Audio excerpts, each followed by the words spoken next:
يا إله الوجود.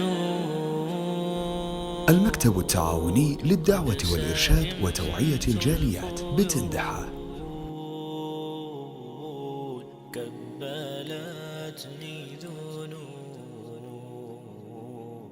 بسم الله الرحمن الرحيم. الحمد لله والصلاة والسلام على رسول الله محمد وعلى آله وصحبه ومن والاه. أما بعد، لکه څنګه چې مونږ او تاسو په دې میاشت کې روان یو چې هغې ته د ربیع الاول میاشت وایي، او په دې کې یو غټ کار چې کیږي هغه د رسول الله صلی الله علیه وسلم د پیدایش د ورځې خوشحالي ده چې هغه د امت کې ځینې خلک کوي.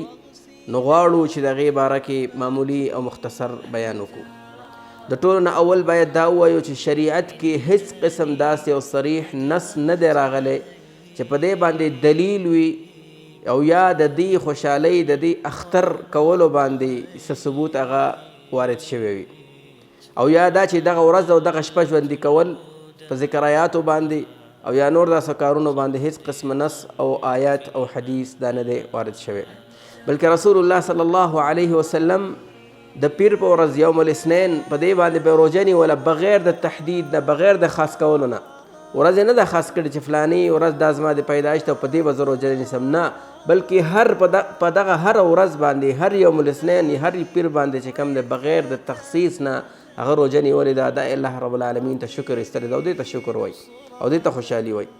نو دا مولد او دا ورځ مناول دا نه رسول الله صلی الله علیه وسلم نه ثابت دی په دغه شکل، نه د صحابو نه ثابت دی، نه د ابوبکر، نه عمر، نه عثمان، نه علی او نه خیر القرون کې، او نه د هغې نه وروستو، بلکې 1500 کاله وروستو څه خلک راپاڅېږي او دا طریقه او ایجاد کوي او دا جوړوي. نو آیا موږ د صحابه کرامو نه ښه یو؟ آیا دغه امت چې د مخکې نه تېر شوی دی خیر القرون پورې، آیا دوی د رسول الله صلی الله علیه وسلم سره مینه نه کوله؟ آیا دوی د رسول الله صلی الله علیه وسلم د مقام و منزلت نه غافله او هغې ته نه معلوم؟ دا هیڅ عقل نه مني چې 1500 کال وروسته د خلک راشي او هغې دا سوچ وکړي چې موږ په دین کې دا کار کوو او د ثواب په نیت باندې کوو.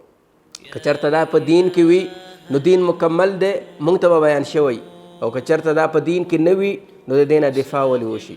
افسوس خبره خدا ده چې کله یو انسان د حق خبره کوي او دا وایي چې دا شی په اسلام کې نشته دی، نو هلته په هغې باندې دا فتوا لګېږي چې د رسول الله صلی الله علیه وسلم سره مینه نشته دی، د محبت نشته دی د رسول الله صلی الله علیه وسلم سره.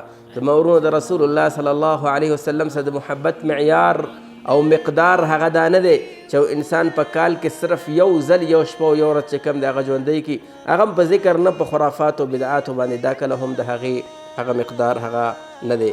نو دغه رنګې دغه شپه ژوندی کول دا ډېر یو عجیبه کار خدا دی چې انسان دې ته حاضرېدو او دغه شپه او ورځ ژوندي کولو باندې ډېر زیات حریص دی، لیکن د رسول الله صلی الله علیه وسلم سنت ژوندي کولو باندې هیڅ قسم حریص نه دی.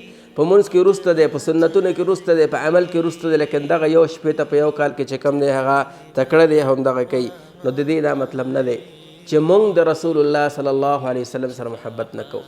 په الله باندې قسم که چېرته عید میلاد مناول د رسول الله صلی الله علیه وسلم سره د محبت مقدار او د هغې اندازه وه او د هغې معیار و، نو موږ به جنګ هم کړی وی د دې لپاره چې دا ورځ مناو کړو، دغه عید مناو کړو، لیکن دا هغه د محبت مقدار او انداز نه دی.